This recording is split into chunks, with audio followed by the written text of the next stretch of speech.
Let's get this one open first. So that's to drill that one.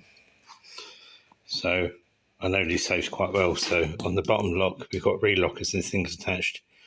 We can sneak a hole up here and not set off the relockers.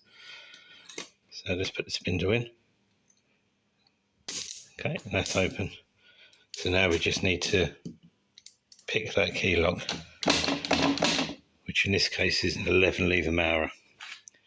So let's get picking. Okay, so that's just picked open. So I plotted it, and this was the code it was on: 6524313431. This particular pick that I'm using, when you pick one lock open, it can come out of the lock, but that also means it loses its combination. But I also do a different tip that when you pick them open, it doesn't lose its combination.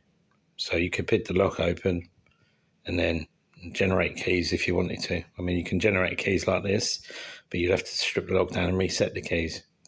Because this particular tip, get it out, yep. So that particular tip there, the bolt thrower part, is a piece missing at the very end. And so that allows it to be non-pick retaining. So we can get the pick out if you had two locks on the door. But say I do a different tip where it is key retaining or pick retaining, but then you'll need two picks to be able to pick it open, or pick one and then use a make-up key.